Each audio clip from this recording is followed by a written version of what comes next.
Determined to find topics about auto racing here at the Detroit show? We did. We found 3. First of all, we've got interviews with Ford SVT and Chrysler SRT. Number 2, you're always asking what cars to find to start racing. We found them at the Detroit Auto Show, and then we found race car drivers here in Detroit, and they spoke to us about what to do when you're in the car as you start racing. All of that is Shakedown here from Detroit.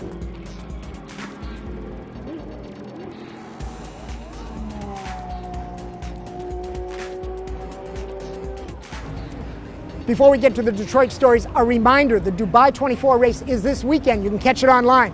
Kind of a GT3 race. You know, a lot of Europeans have come here to Detroit. A lot of European teams took their cars over to Dubai. Plus, Nissan's running their GT3 GTR and the Gran Turismo 5 team in a 370Z. Later in the show, we're going to talk about cars you can buy to race. They're here in Detroit. Here's one of them, the Focus STR, which leads us to the interview we had with Jos Kapitos from SVT, who talked about the spirit of that brand and hinted at that Fiesta over there, another one of those little cars that maybe are a good way to start racing. But let's hear about SVT. When we talk about what the ST cars stand for, they come from the base vehicle. So the base Fiesta and the base Focus, they are already fantastic handling vehicles as they are. So from then we take it a step further. We put the engine performance up, then we took the brakes up, the chassis up, so that everything gets moved to a more sporty level.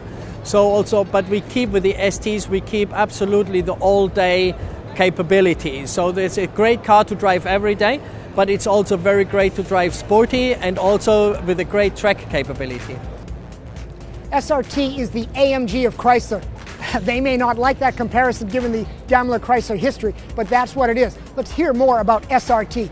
You know, for me, an SRT vehicle has to connect to your soul. When you drive a vehicle, a guy who really enjoys, or a guy or girl who really enjoys a sports car, they know what I'm talking about. You know, hard day's work, you've got that commute home, you want to make an event out of it. An off-ramp to you is an opportunity. It's Laguna Seca in disguise, you know what I mean?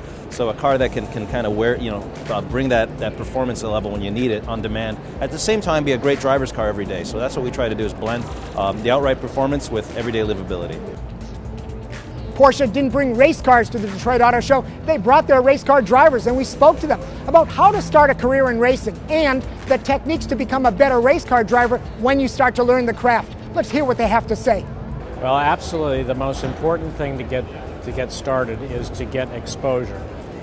The pool out there is enormous. There's tons of kids out there that start in go-karts, that start in some of the lower forms of racing. They all want to get to the top, but in my opinion, the way to get, like when I started racing, my dad gave me the money to get going for 2 years. And after 2 years, he said, if you're not able to compete at the same level, you have to stop and go do something more reasonable.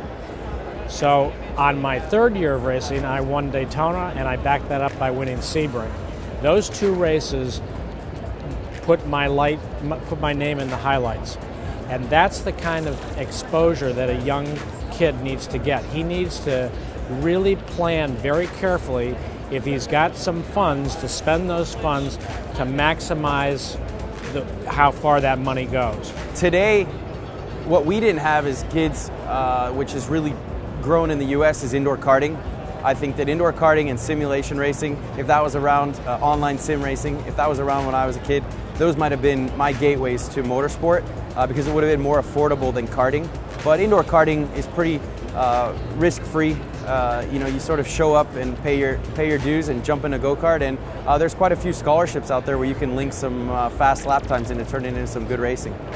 What I always find about the progression of a young driver is that the first and most important thing to work on is always the driver. You've got to get the driver focused and sorted out first. A lot of times, whether it's a young up-and-coming driver in Formula Car Series or whether it's just a new driver that's starting in a touring car or autocrossing, whatever it may be, a lot of times there's this tendency to, I need a faster car, I need more power, I need to juice the car up, but that's never the right thing to do first. You've got to maximize your potential as a driver first, and when you can do that, then you start moving towards the car.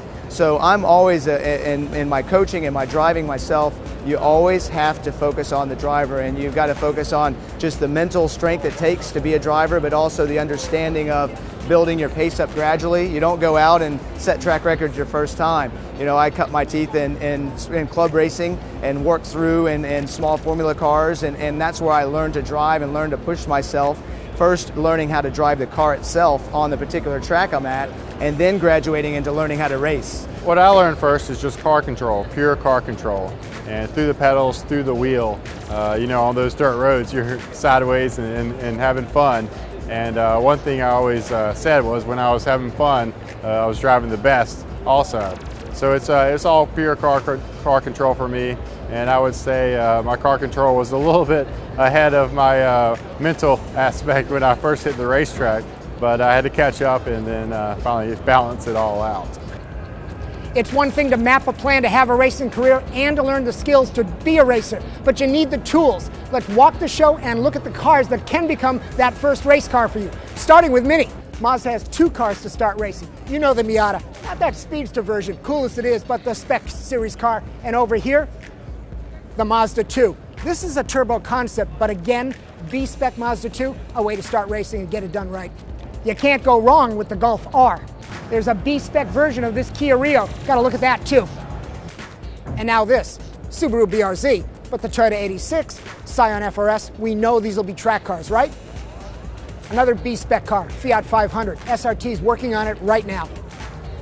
I guess if you've got a lot of money or come from the Lucky Sperm Club, you could start racing with one of these. Race Queen not included. Hey, that's it from the Detroit Auto Show for a drive. Hope you watched all the coverage. We enjoyed bringing it to you. Now it's time for me to catch that flight back to New York. It is back to the studio, but we've been working on that. You'll see. Take care.